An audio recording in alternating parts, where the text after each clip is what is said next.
ഏഷ്യാനെറ്റിൽ 1500 രൂപ ശമ്പളത്തിൽ എൻ്റെ പോസ്റ്റ് ഗ്രാജുവേഷൻ പൂർത്തിയായതിന് ശേഷം ചേർന്നിട്ടുള്ള ഒരാളാണ്. പിന്നീട് ഞാൻ ഇന്ത്യ വിഷൻ യിലേക്ക് ആകർഷിക്കാൻ കഴിയുകയാണ് എങ്കിൽ ഇവിടുത്തെ റിസോർട്ടുകളെ കുറിച്ചൊക്കെ ഞാൻ കേട്ടിട്ടേ ഉള്ളൂ. നല്ല കാട്ടിൻ്റെ ഉള്ളിൽ അല്ലെങ്കിൽ വനാന്തരങ്ങളിലുള്ള ടൂറിസ്റ്റ് റിസോർട്ടുകളെ കുറിച്ചൊക്കെ തന്നെയും നമുക്ക് അതിൻ്റെയൊക്കെ സാധ്യതകൾ എക്സ്പ്ലോർ ചെയ്യാനും പുതിയ അത്തരം സാധ്യതകൾ തേടാനും ഒക്കെ സാധിക്കും എന്നുള്ളതാണ്. നമുക്ക് കേരളത്തെ സംബന്ധിച്ചിടത്തോളം ഞാൻ കേരളത്തെ കാണുന്നത്, എനിക്കറിയാം നിങ്ങൾക്കൊക്കെ വ്യത്യസ്തമായിട്ടുള്ളൊരു രാഷ്ട്രീയ അനുഭവങ്ങൾ ഉണ്ടാവും, വ്യത്യസ്തമായ രാഷ്ട്രീയ വീക്ഷണങ്ങൾ ഉണ്ടാവുമെന്ന്. ഒരു ഘട്ടത്തിൽ പാർട്ടിയിൽ നിന്ന് പുറത്താക്കി അതിനുശേഷം ഉണ്ടായിട്ടുള്ള അന്തരീക്ഷം നിങ്ങൾക്ക് എല്ലാവർക്കും അറിയാം. അതിനുശേഷം ഞാൻ റോളും CPM-ൻ്റെ റോളും വളരെ പ്രധാനപ്പെട്ടതായി കാണുന്നത്. ഞാൻ അതിൻ്റെ ഒന്നും വിശദാംശങ്ങളിലേക്ക് പോകുന്നില്ല. അപ്പോൾ നമുക്ക് ഈ വലതുപക്ഷ സർക്കാരിൻ്റെ കാലഘട്ടത്തിൽ ഒരു ഇടതുപക്ഷ കിട്ടുന്നു എന്നുള്ളതാണ്. ഇപ്പോൾ സാമൂഹ്യക്ഷേമ പെൻഷനുകൾ കരുതലില്ല. ഇത് പറയാനുള്ള കാര്യം എന്ന് പറഞ്ഞാൽ ലോകത്തെ എല്ലാ സമൂഹങ്ങളും, ഇപ്പം അമേരിക്ക അല്ലെങ്കിൽ ജപ്പാൻ അല്ലെങ്കിൽ നമ്മൾ കാണുന്ന ഓസ്ട്രേലിയ, ന്യൂസിലൻഡ് പോലെ നമ്മൾ മലയാളികളോ ഇന്ത്യക്കാരോ പെട്ടെന്ന് നോക്കുന്ന ചില സമൂഹങ്ങളുണ്ടല്ലോ. അതിനിപ്പോൾ അമേരിക്ക ആയിക്കൊള്ളട്ടെ അല്ലെങ്കിൽ മറ്റ് ഏഷ്യൻ ഡെവലപ്പ് പരീക്ഷണമാണ് യഥാർത്ഥത്തിൽ കേരളത്തിൽ നടന്നുകൊണ്ടിരിക്കുന്നത്. ഈ നിയമസഭാ ഉപതെരഞ്ഞെടുപ്പ് പോലും, നിലമ്പൂർ നിയമസഭാ ഉപതെരഞ്ഞെടുപ്പ് പോലും ആ പരീക്ഷണത്തിൻ്റെ ഒരു ചെറിയ ഉദാഹരണമാണെന്നുള്ളത്. ഏതൊരു നിലമ്പൂർ പോലൊരു, ഇപ്പോൾ എന്നെ പോലൊരു മാധ്യമപ്രവർത്തകർ ഇതുവരെ എത്തിച്ചേരാൻ കഴിയാത്ത ഒരു സ്ഥലത്ത് പോലും ഒരു നിയമസഭാ മണ്ഡലത്തിൽ ഉപതെരഞ്ഞെടുപ്പ് വെറും 9 മാസത്തേക്ക് ഉപതെരഞ്ഞെടുപ്പ് നടക്കുമ്പോൾ നോക്കൂ എന്ത് പ്രചണ്ഡമായിട്ടുള്ള പ്രചരണമാണ് നടക്കുന്നത്.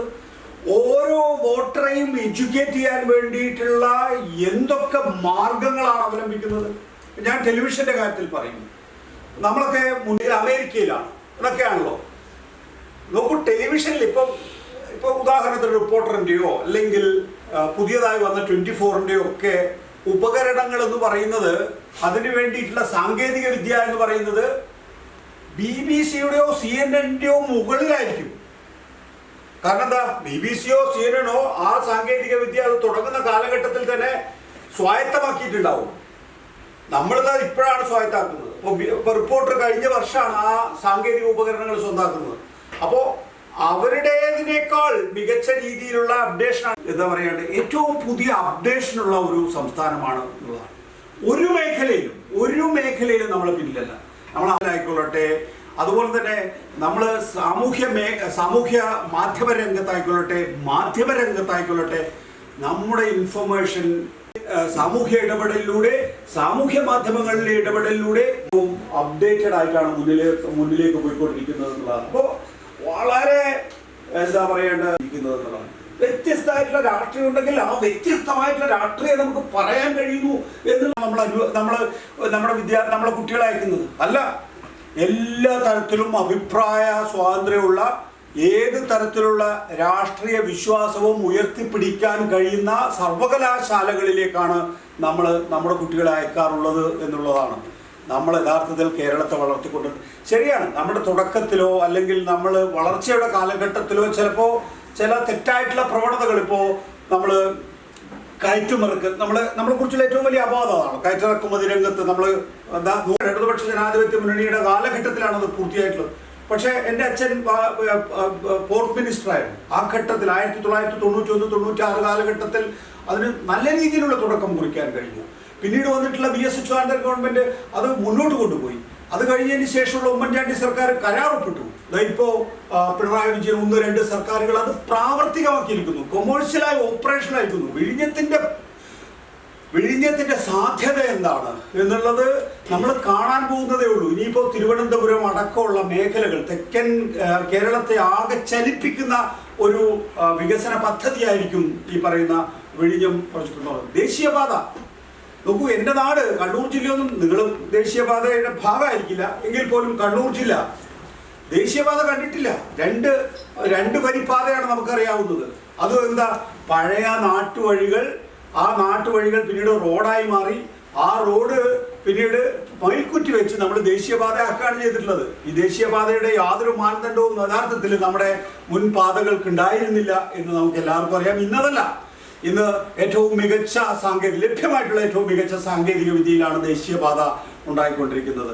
ഗെയിൽ പൈപ്പ് ലൈനിന്റെ കാര്യത്തിലായാലും, ഇടമൺ കൊച്ചി വൈദ്യുതി ലൈനിന്റെ കാര്യത്തിനായാലും, ബംഗളൂരു കൊച്ചി വ്യവസായ ഇടനാഴിയുടെ കാര്യത്തിനായാലും കേരളത്തിന്റെ കാര്യത്തിൽ ഒരു കുതിച്ചുചാട്ടാണ്. ഇപ്പം നമ്മളെ